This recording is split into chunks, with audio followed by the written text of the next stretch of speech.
Good evening, everyone, and welcome to the Justin Dehm Show. This is Scott Kerker, along with Metamore head coach Justin Dehm.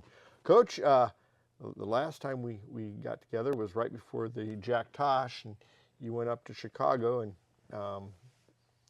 played 4 games, came out 3-1. I thought you guys played exceptionally well. Your one loss was to a really good St. Ignatius team that has a shot to win 4A. Yeah, and has beat the #1 team in 4A in the state earlier this year, and only loss was 2 games to DePaul Prep, and I think like a 2-point loss to Curie. So that was, you'd never say a good loss. You don't ever want to lose, but if there's one loss on our schedule right now where you feel like I'm not sure we could have beaten those guys, that was the one. That was I thought your kids, they kind of got a little bit shell shocked there, and I believe it was the third quarter. But your kids came back in the fourth and made it. You lost by 11. You made it a very respectable team. They came back and played well, and I thought that there was some growth in that loss. The other 3 times you played up there, you beat a pretty good LaGrange Park Nazareth team. Yeah. You beat a pretty good Glenbard West team, and then you finished off with Palatine, who I thought was really good. Maybe one of the better big guys you're going to see all year, because he was really big. Oh yeah, he was really big in a different type of way than you normally see. Yeah.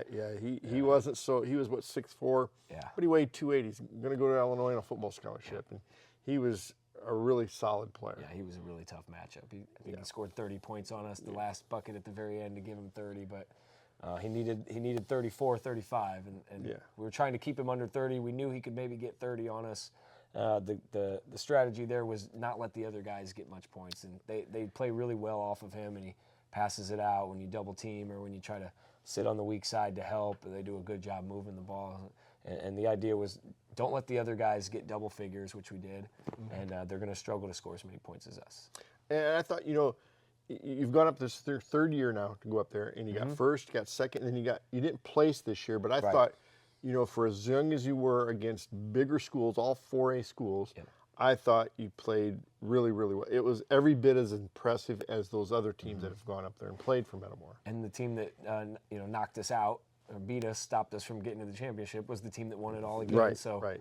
The last 2 years we haven't won it, but we've lost to the team that ultimately won it, so that makes you feel a little bit better. For sure. We got a tough draw again, having to play Ignatius in the 3rd round, and I think, like you said, Nazareth, we beat them in the 1st round. They went on to win another game or 2.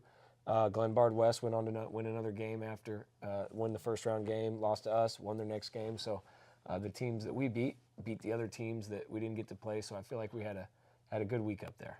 Yeah, and it always seems like when you come back from those tournaments, whether it be in Mississippi or whether it be up in Chicago or over in State Farm, especially when those tournaments where you have to go and spend the nights together, you guys come out of those really almost a better team. Yeah. And I think it's the bonding, whatever it is, we always seem to be playing our best basketball after the first of the year. Being together all day and all night, staying, some of them sharing a bed with each other, and waking up and going to breakfast in the morning together, and then, whether it's going bowling the day before the last game was a real good time for the guys, hanging out and bonding a little bit, or going out to eat after the first game. So just a lot of time spending together, talking, hanging out, figuring out what we got to do to get better, and playing 4 games in a short amount of time really kind of showed us, 1, what we're capable of when we play well, and 2, what we got to get better at, what we got to work on. And I think that, and we'll get to this past the most recent game, but, you can see the growth in this team from the beginning of the year to the Jack Tosh. I thought you guys have really come a long way. Maturity-wise, they're starting to realize, okay, when we really need a bucket, we got to make sure we try and get the ball to one of these 2 guys or 3 guys, whatever it may be.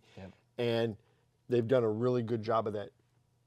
The other thing that's nice about your team is you've got a number of kids that can score for you. It's not a 1 or 2 man show. It's a 7, 8, maybe 9 man show. Yeah, I mean, most of the games, you look at almost everybody that plays scores. A lot of our games, we play 9, 8 guys score. We play 8, and all 8 of them score. Everybody finds a way to contribute, especially on the offensive end, but they also contribute on the defensive end too. You just don't see it as much in the it might show up in the box score, but not in the game book. You come back after the Jack Tosh, and you get to play a home game against Taylorville, and that was a nice Saturday.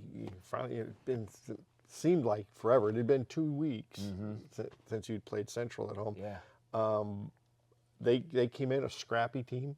I think they lost to Limestone by 4 or 5. Yeah, like 4 points. Yeah. And so they're a young team also. Yeah. But your kids, and again, because you've played good competition, you're just getting better and better. You kind of took it to them a little bit. Yeah. And you did what you had to do. A little bit of a slow start, right? And then a little bit. Sam Koch got off to the 12 points. Sam had the first 12 for us, maybe Yeah. 14. I thought that game was a good example of learning from what we didn't do great against Palatine with their 1-2-2 press a little bit, too many turnovers, didn't have too many possessions we didn't get a shot off, helped them stay around with us.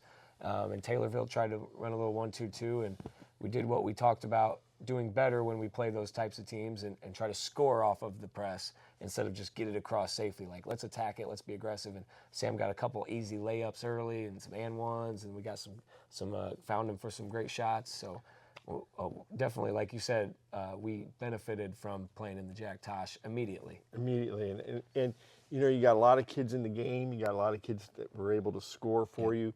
And I thought that was a really nice game to kind of kick off the second half. Right. And then Tuesday night, last night, you made a trip over to Bartonville Limestone. And Limestone's kind of it's a little different. They're very athletic. I believe they came into the game at 6-8. Okay. And but they've played most. I mean, they lost by 4 or 5 to Morton. They've had some close games. Yeah, they beat Dunlap pretty solidly. I think at Dunlap they played Washington to a really close game. 5-point game, I believe.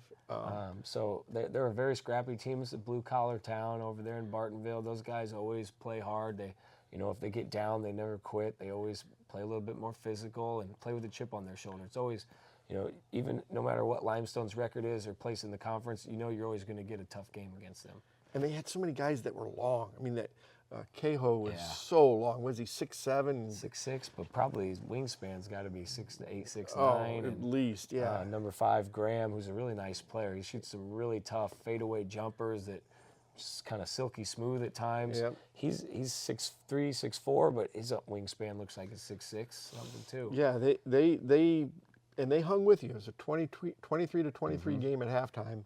And we talked a little bit about this before we went on. With 3 minutes and 31 seconds, I believe it was, they had a 5-point lead. And then I'm saying it's one of the best timeouts all year. You call a timeout right after they score to go up 5, and from that point to the end of the game, you outscored them 40-14. And whatever you said in that timeout, you might want to hang on to that.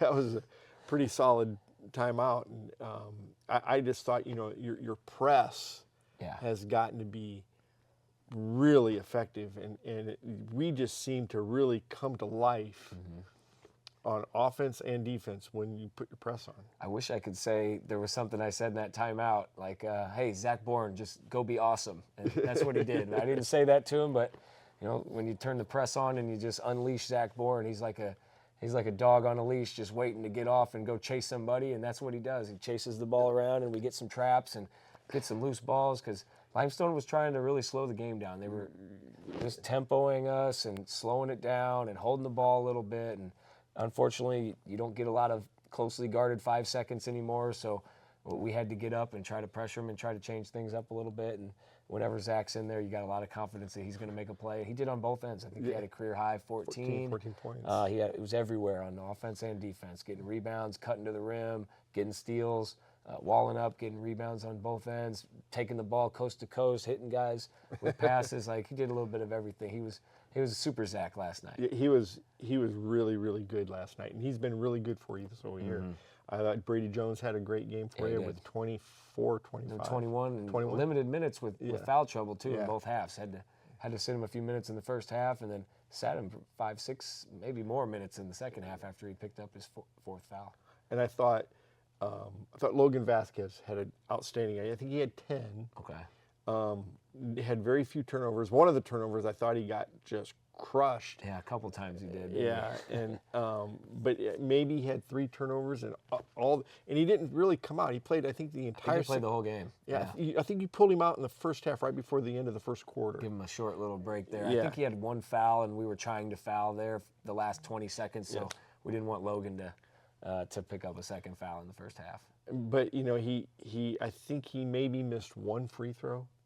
I think he was like 5 for 6. Yeah, he was the only one that missed one. He was the only one last night. Thought Sam Koch had didn't have a lot of points, but he had a lot of rebounds. Yeah, he rebounded really well. And he played some pretty solid defense. Made some really good passes. You know, people are starting to learn Sam's a really good player. He draws a lot of attention, and there's not a selfish bone in Sam's body. So he's great at making the right decision when guys come at him hard, or they're not going to let him get the 3 off. He'll pump fake and drive, and if somebody comes to him, he's giving it up. Right. He's a very fundamental player.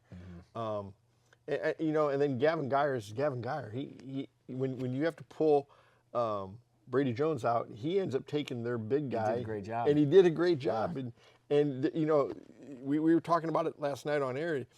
He got beat and he fouled Cahoe, and I thought it was a great foul because it kept him from getting to the basket, maybe getting a dunk, maybe giving them some momentum. Yep. He fouled him, and they had to take the ball. I think that's when we got the 5-second call on him. Yep. That was right under the baseline down there. Yeah.